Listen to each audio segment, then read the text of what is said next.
नमस्कार मित्रों, मैं योगेश सिंह तोमर आपका तोमर पाठशाला में एक बार पुनः स्वागत करता हूं। जैसा कि हम जान रहे हैं कि हम लोग जो है अभी जो है भारत के भू आकृतिक प्रदेशों के बारे में बातचीत कर रहे हैं, जिसमें हमने उत्तर के पर्वतीय क्षेत्र के बारे में बात की। इसमें हमने विस्तार से हिमालय के बारे में चर्चा की। हिमालय में जैसे मैं जब कल पढ़ा रहा था, मैंने उसका वीडियो देखा तो दो एक चीज़ें मुझे लगी कि और बतानी चाहिए, वो भी मैं आज डिस्कस कर देता हूँ। तो आज मेरे ख्याल से हमारे लेक्चर में हिमालय समाप्त हो जाएगा। तो जैसे सबसे पहले तो मैं आपको बताऊं, हिमालय में जो ग्रेट हिमालय है उसकी एक बार छोटी हुआ मैं रिवीजन करा देता हूँ, कहाँ पर वो पड़ती हैं वो बता देता हूँ। अच्छा, जब मैं कल पढ़ा रहा था तो एक हल्की सी मिस्टेक ये हुई कि मुझे लगा कि मैंने एवरेस्ट की चर्चा कर ली और मैंने एवरेस्ट की चर्चा उसमें नहीं की थी, तो वो छूट गई है। वो आज मैं उसमें बता दूंगा, ठीक है। और इसके अलावा हम प्रारंभ करते हैं, देखते हैं, ठीक है। तो ग्रेट हिमालय से हम बात करते हैं, ठीक है। जो 1 मिनट के लिए रिवीजन करते हैं, उसके बाद आगे बढ़ते हैं, ठीक है। ग्रेट हिमालय हमने बताया था, ग्रेट हिमालय का विस्तार जो था पूर्व में नंगा पर्वत से लेकर पश्चिम में नामचा पर्वत तक था, और नंगा पर्वत पड़ेगा लद्दाख में। उसके बाद देखिए जो आते हैं और पर्वत श्रृंखलाएं हैं, जैसे इसमें वंदरपुछ हो गया, कामेट हो गया, केदारनाथ हो गया, बद्रीनाथ हो गया, नंदा देवी हो गया, त्रिशूल हो गया, ये सब उत्तराखंड में पड़ेंगी। उसके बाद बाकी संघ जो पड़ेंगी, इनमें एक आध छोड़ के सारी नेपाल में पड़ेंगी, नेपाल के उत्तर में। चाहे ये अन्नपूर्णा हो, चाहे धौलागिरी हो, चाहे अन्नपूर्णा हो, चाहे मनसालू हो, ये पड़ेंगी नेपाल में। यहाँ पे एक छोटी पड़ती शीशा पगमा, ये तिब्बत में पड़ेगी, इसको ध्यान रखेंगे थोड़ा आप। गौरी शंकर ये भी नेपाल में है, ठीक है।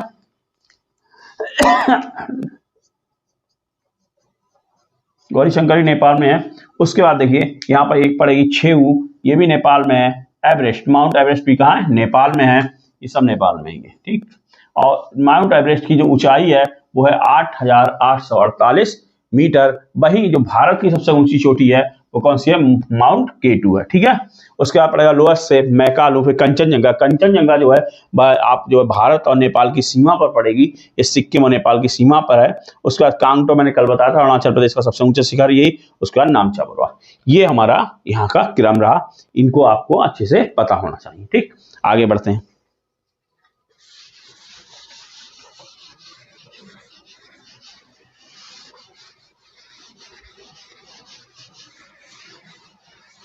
कल एक चीज मैं और बता रहा था आपको, मैंने आपको बताया था कि पीर पंजाल रेंज में हिमालय निक्षेप पाया जाता है, ठीक है। जलोढ़ हिमालय निक्षेप, जिसे हम करेवा कहते हैं। क्योंकि मैं पीर पंजाल पढ़ा था तो धोखे से पा ही निकल गया मुझसे, उसमें करेवा कह दिया। उसे क्या कहते हैं? करेवा कहते हैं। क्या कहते हैं उसे?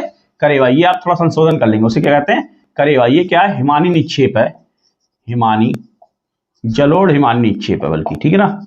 जलोढ़ हिमानी निक्षेप है ये, और इसमें खेती होती है, ठीक है ना।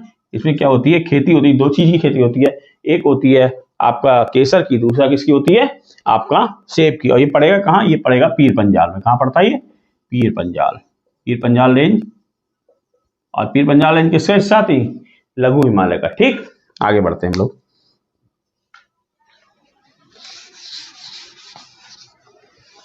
अब देखिए, अभी तक हमने हिमालय की विस्तार से चर्चा कर ली, कैसे उसका निर्माण हुआ, कौन सी चोटी कहाँ से जा रही है, किस क्रम में है। अब देखिए, इससे जो प्रश्न बनते हैं उनको हम एक बार और ध्यान से देख लेते हैं। जैसे अभी ये पूछा सकता है कि हिमालय की चोटियां हैं उनको उत्तर से दक्षिण क्रम में लगाइए, है ना, पूर्व से पश्चिम क्रम में लगाइए। तो पूर्व से पश्चिम क्रम में भी आपने आपको बता दी कि आप पूर्व से पश्चिम क्रम में जनरली ग्रेट हिमालय की पूछता है, वो आपको हमने बता दी, ठीक। अब मान लीजिए कभी आपसे पूछ दे कि उत्तर से दक्षिण क्रम में लगाइए, तो उत्तर से दक्षिण क्रम में क्या लगाएंगे? मैंने आपको बताया सबसे पहले कौन सी पड़ती है? काराकोरम, काराकोरम, ठीक। उसके बाद कौन सी पड़ेगी? लद्दाख, फिर जास्कर, ठीक ना, फिर ग्रेट हिमालय, फिर पीर पंजाल, फिर धौलागिरी, और उसके बाद पड़ेगा शिवालिक। ये नॉर्थ टू साउथ है ये, ठीक। अब ये क्रम आपको पता होना चाहिए कि कभी कभी पूछ देता है कि हिमालय की चोटियों को उत्तर से दक्षिण में लगाइए, दक्षिण से उत्तर में लगाइए, तो आपको क्रम पता होगा। जैसे मैंने विस्तार से आपको बताया है, तो आप इसको लगाने में बिल्कुल ही दिक्कत नहीं करेंगे। नहीं बनता, पूर्व से पश्चिम मैंने आपको बता ही दिया। एक चीज यहाँ पर और देख लेते हैं। यहाँ पे देखिए 2 चीजें हैं, ये हो गया विश्व, और ये हो गया भारत। ठीक, विश्व की सबसे ऊंची चोटी कौन सी है? तो आप जानते हैं माउंट एवरेस्ट। कौन सी है? Mount Everest. कहां पड़ती है? नेपाल में पड़ती है। ठीक, उसके बाद दूसरे नंबर की चोटी कौन सी है विश्व में? वो है माउंट K2 या गॉडविन ऑस्टविन। इसकी लंबा ऊंचाई कितनी पड़ती है?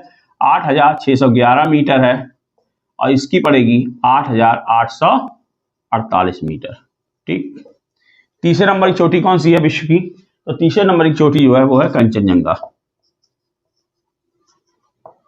जो कि भारत में ग्रेट हिमालय की सबसे ऊंची चोटी है। ठीक, तीन देख लीजिए आप। ऐसे हम भारत की बात करें तो भारत में सबसे ऊंची चोटी कौन सी है? माउंट K2 या गॉडविन ऑस्टिन। ठीक, उसके बाद दूसरे नंबर की कौन सी पड़ेगी? कंचनजंगा, कंचनजंगा। और तीसरे नंबर की पड़ेगी नंगा पर्वत। ठीक, ये क्रम है ऊंचाई के हिसाब से। क्या? ऊंचाई के हिसाब से विश्व की सबसे ऊंची चोटी एवरेस्ट, दूसरे नंबर की K2, तीसरे नंबर के कंचनजंगा। विश्व की सर्वाधिक ऊंची चोटियां उनमें से दो भारत में पड़ती हैं। कौन सी? दूसरे नंबर की और तीसरे नंबर की, माउंट K2 और कंचनजंगा। भारत में सबसे ऊंची चोटी कौन सी है? माउंट K2, जिसे हम गॉडविन ऑस्टिन कहते हैं। उसके बाद कंचनजंगा, फिर नंगा पर्वत। ये आपको पता होना चाहिए।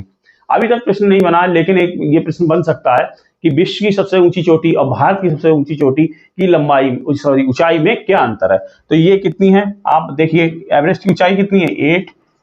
8,848 मीटर और वहीं K2 की ऊंचाई है 8,611 मीटर। ये हो गया 7, ये हो गया 3, ये हो गया 2।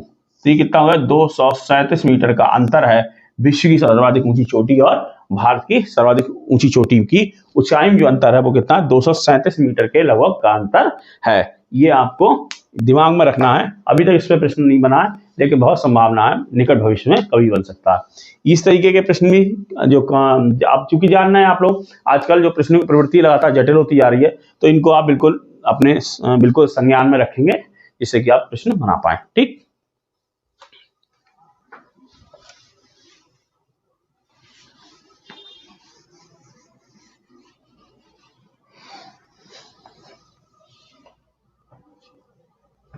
अब देखिए अगली चीज, जैसे हमने हिमालय की बात की, तो हिमालय में आप देखते हैं, अगर हम एक पूर्वी हिमालय एक पश्चिमी हिमालय, ठीक है ना। हमने कल भी बात की थी कि हिमालय जो है, हमने बताया था कि ये इस रूप में देखिए। चलिए बात चित्र बना लेते हैं, क्लियर हो जाएगी, ठीक है ना। जैसे मान लीजिए हिमालय,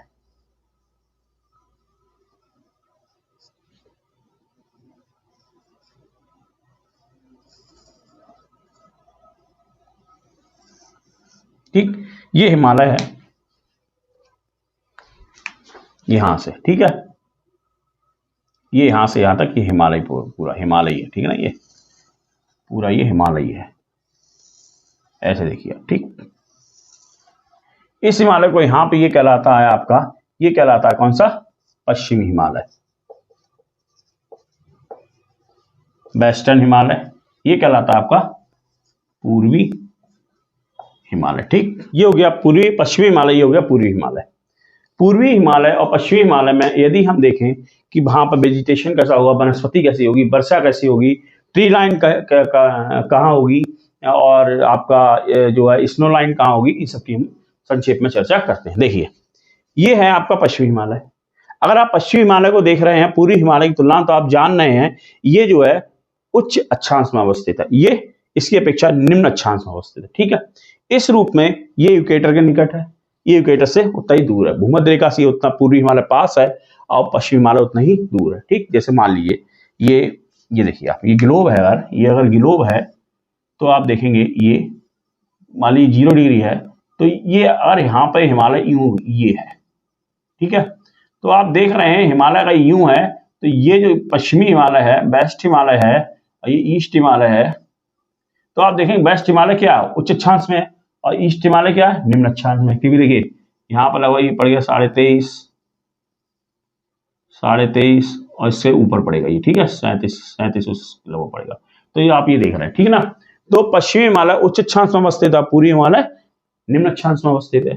तो इससे क्या होगा, आप जानते हैं जब उच्च अक्षांश में अवस्थित है, तो उच्च अक्षांश में आप देखते हैं ज्यों ज्यों आप इक्वेटर से ध्रुवों की ओर बढ़ेंगे, पोल की ओर बढ़ेंगे, टेम्परेचर में क्या आ जाता थी, कमी आती आती है ना। तो इस रूप में यहाँ पर क्या हुआ, टेम्परेचर कम होगा, टेम्परेचर यहाँ पर क्या हुआ, टेम्परेचर यहाँ पर कैसा होगा, इसकी अपेक्षा यहाँ पर क्या हुआ, टेम्परेचर कम होगा, पूर्वी हिमालय की अपेक्षा टेम्परेचर क्या होगा, कम होगा।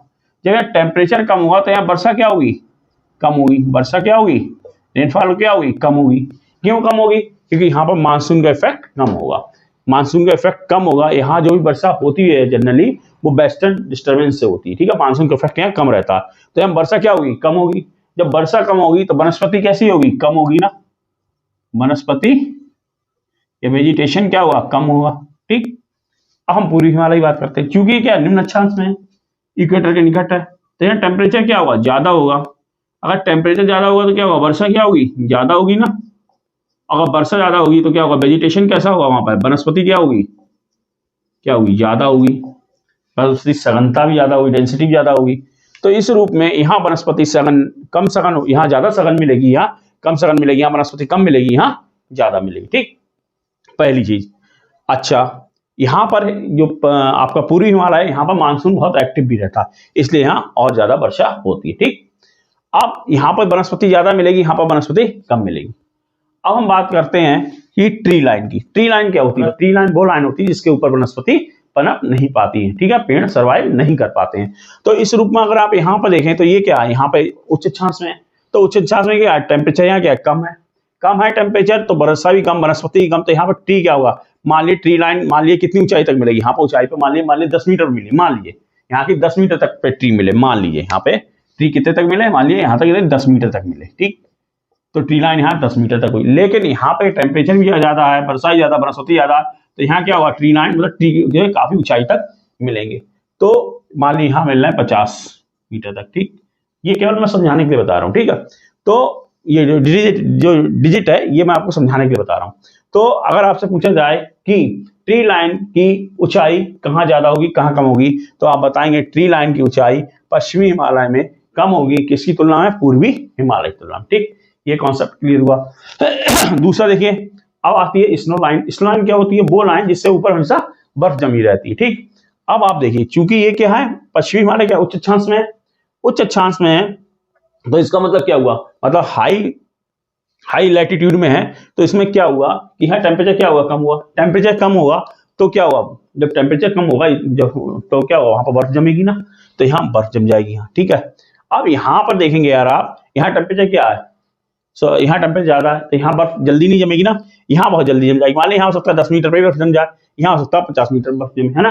तो स्नो लाइन भी पश्चिमी हिमालय में पूर्वी हिमालय की तुलना में क्या है, कम है, ठीक है। इसको आप ध्यान रखेंगे। आपसे वेजिटेशन कहीं पूछ दे कि या आपसे कथन दे दे कि पूर्वी हिमालय में पश्चिमी हिमालय की तुलना में वनस्पति सघनता ज्यादा है, वनस्पति ज्यादा है, तो ये बात सही है गलत है, बिल्कुल सही बात, पूर्वी हिमालय में ज्यादा है, जिसका कारण वहां पर वर्षा का अधिक होना, बिल्कुल सही बात है।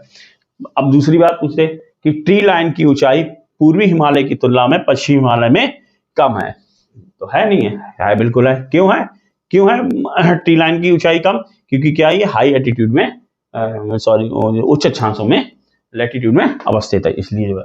ऐसे ही स्नो लाइन की बात करें तो स्नो लाइन की ऊंचाई यहाँ भी कम होगी और यहाँ ज्यादा होगी। ये चीज आपको दिमाग में रख के चलनी है। ये कॉन्सेप्ट जो है आपको जनरली हर किताब में जो आप जीएस वाली पढ़ते हैं उनमें जनरली मिलता भी नहीं है, और ये क्वेश्चन भी है लगभग पीसीएस आईएएस लेवल का ही है, मतलब जनरली वनडे में नहीं पूछा जाएगा, ठीक है ना।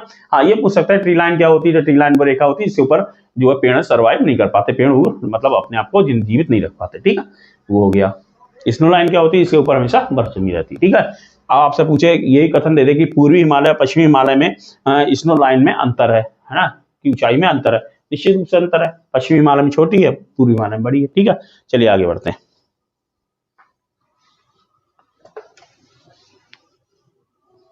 अब हम हिमालय का जो अंतिम पार्ट है उसको खत्म करके उत्तर भारत के पर्वतीय क्षेत्र को यहाँ पर समाप्त कर देंगे।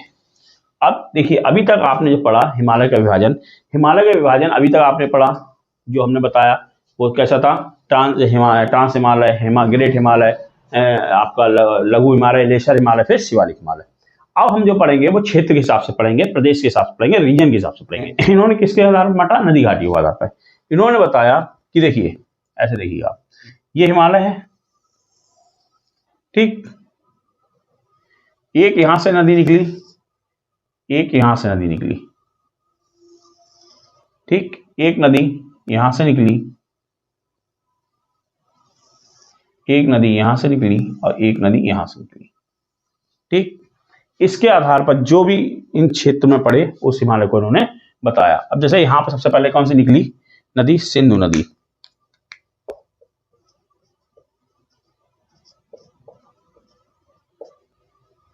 सतलज नदी, काली नदी, तिस्ता नदी, तिस्ता रिवर। ठीक, रिवर लिख दिया। यहां पड़ेगी ब्रह्मपुत्र, या इसके यहां पर दिहांग भी मिल जाती है आपको, क्या दिहांग रिवर। ठीक, जो भी आप समझे ये मिल जाएगी। ठीक है, तो यहां से रिवर्स निकल गई, तो उसके आधार पर इन्होंने हिमालय को काटा है, वही हमको बताना है। तो सबसे पहले ये वाला क्षेत्र जो कहलाता है, ये कहलाता है कश्मीर ऑब्लिक पंजाब हिमालय। अब देखिए, अब आप देखेंगे इसका जैसा नाम है कश्मीर या पंजाब हिमालय, तो ये कहां पड़ेगा, कश्मीर या पंजाब में पड़ेगा ना। तो जितने भी पर्वत शिखर या आपका जो भी आपका ग्लेशियर, जो भी चीजें यहां पर मिलेंगी वो इसमें मिलेंगी। ठीक, अब आपसे पूछे कैसे, देखिए सबसे पहले आपसे पूछेगा कि इसका जो है सर्वोच्च शिखर का क्या है, तो आप जान रहे हैं इसका सर्वोच्च शिखर कौन सा है, माउंट K2। माउंट K2 इसका क्या हो गया, सर्वोच्च शिखर हो गया। ठीक, इसका विस्तार कहाँ है, तो विस्तार कहाँ है, कश्मीर में है। कहाँ है, कश्मीर और पंजाब में पड़ेगा, और पंजाब में। ठीक, इसमें प्रमुख श्रेणियां कौन सी हैं, काराकोरम, जास्कर, लद्दाख, सब इसी में पड़ेंगी। ठीक है, इसके अलावा जो आपकी वैष्णो देवी है, पूर्णागिरी वैष्णो देवी माता का मंदिर है, वो भी यहीं पड़ेगा। ठीक है ना। अच्छा, अब आते हैं हम दूसरी बात करते हैं, सतलज। इसको हम कहते हैं कश्मीर हिमालय, और इसको हम कहेंगे कुमायूं हिमालय। क्या कहेंगे, कुमायूं हिमालय। अब आप सब जानते हैं कुमायूं क्षेत्र किस रीजन का है, तो कुमायूं क्षेत्र किस रीजन का है भैया, कुमायूं क्षेत्र उत्तराखंड रीजन का। कहाँ, यूके का। तो इसका विस्तार ज्यादा कहाँ होगा, यूके में होगा, प्लस इसका विस्तार यूके में सबसे ज्यादा होगा। ठीक है ना।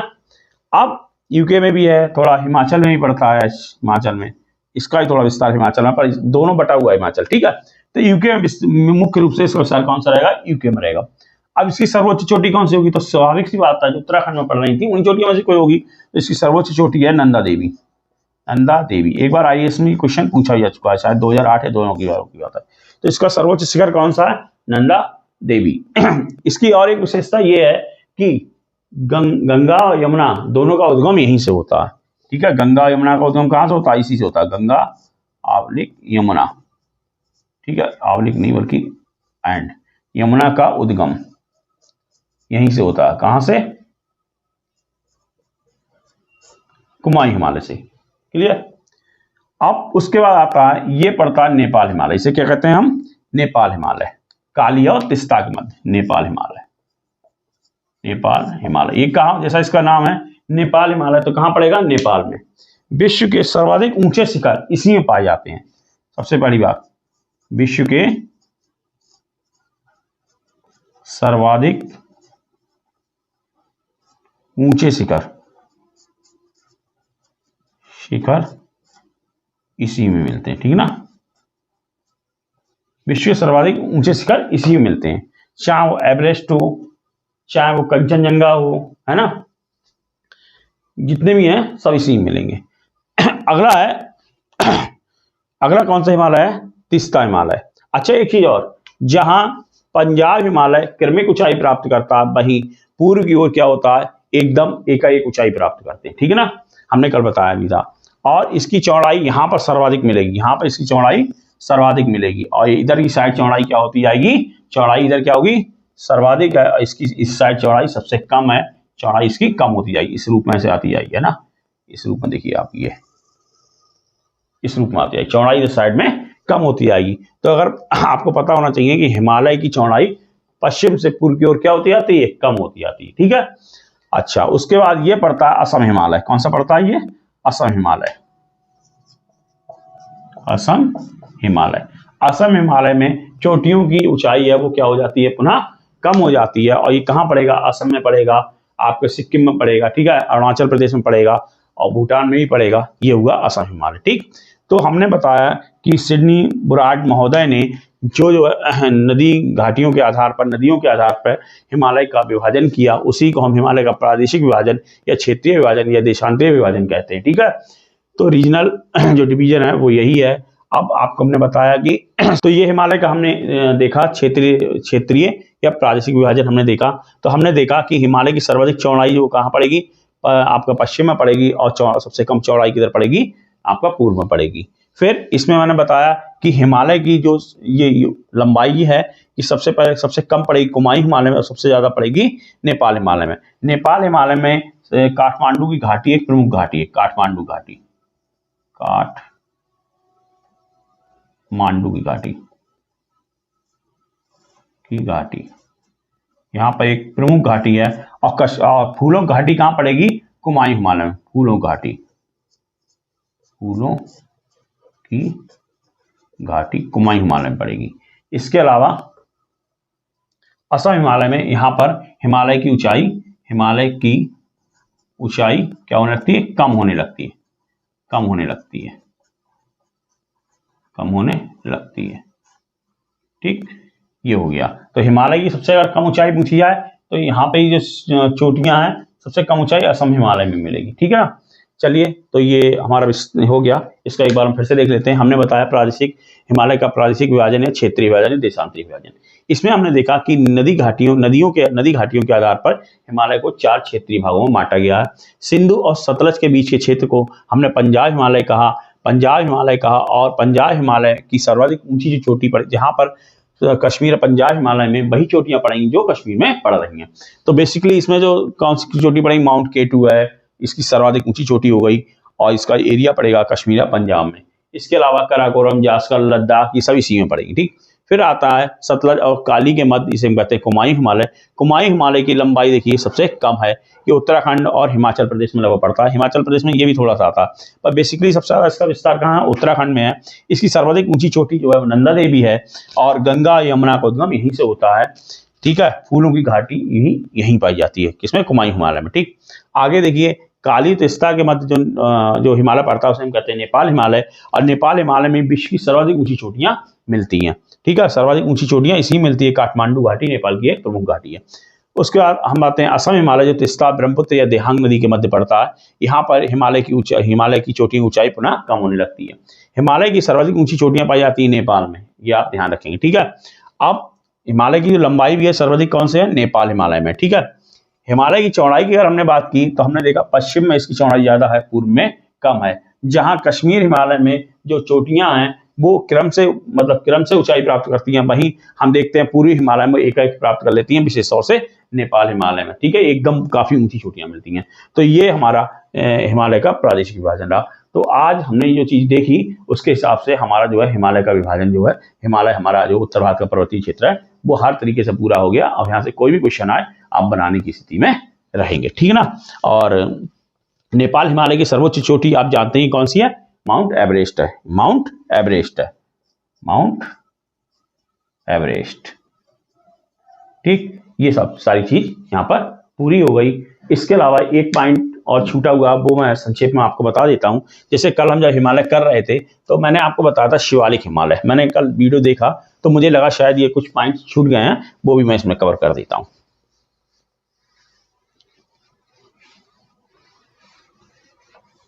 देखिए, मैंने आपको कल बताया था शिवालिक हिमालय। तो शिवालिक हिमालय में 2 चीजें मिलती हैं। शिवालिक हिमालय मान लिया है, शिवालिक हिमालय बताया था। तो शिवालिक हिमालय में यहाँ पर जो घाटियां मिलती हैं उनको हम पूर्व में कहते हैं पश्चिम में कहते हैं उनको दून, और पूर्व में कहते हैं उनको द्वार। ठीक, जो दून वाली घाटियां होती हैं ये कैसी होती हैं, ये घाटी रूप में ज्यादा होती हैं। ठीक है, और द्वार वाली होती है वो लगभग मैदानी होती है, समतल होती है। ठीक, ये दून थोड़ा सही से लिख देता हूं। ठीक, जैसे देहरादून, अब ये द्वार क्या, हरिद्वार। ठीक, ये कल छूट गया था, दिमाग से स्लिप हो गया तो बता दिया। मेरे ख्याल से अब हमने हिमालय को कोई भी हमने इसका एंगल कहीं से भी हमने इसको जो है छोड़ा नहीं है, सारे एंगल हमने इसके टच कर लिए। और आप लगभग सभी क्वेश्चन बनाने में समर्थ रहेंगे। बस इसको आप एक बार सही से देख लीजिएगा, एक बार इसको अभ्यास कर लीजिएगा, और मेरे ख्याल से हिमालय यहाँ से कंप्लीट हुआ। और मेरे ख्याल से इससे इतना जो मैंने विस्तार में लिया है, कम ही मतलब चैनल पर आपको इतना विस्तार में मिलेगा। इवन आपको ऑफलाइन में भी इतने विस्तार में कम ही मिलेगा। फिलहाल जो मुझे करना था मैंने बता दिया आपको, और अब आगे तैयार करना आपकी जिम्मेदारी है। अगर यदि आपको ये चैनल पसंद आ रहा हो तो इसको लाइक और सब्सक्राइब करें और शेयर भी करें, जिससे कि मैं उसी ऊर्जा के साथ आगे बढ़ सकूं आपके लिए, और नई नई चीज़ें लेके आ सकूं। साथ ही एक प्लान मेरा दूसरा भी है कि हम चाह रहे हैं कि अब एक और सब्जेक्ट इसके पैरेलल चलाया जाए। तो बहुत जल्दी मेरी कोशिश रहेगी इसके पैरेलल एक सब्जेक्ट लेके आया जाए, चाहे वो आपका पॉलिटी हो या बायो हो या हिस्ट्री हो, जो भी उचित लगेगा मुझे मैं वो लेके आऊँगा। ठीक है ना? तो ठीक है, मिलते हैं फिर नेक्स्ट वीडियो। जब तक के लिए नमस्कार।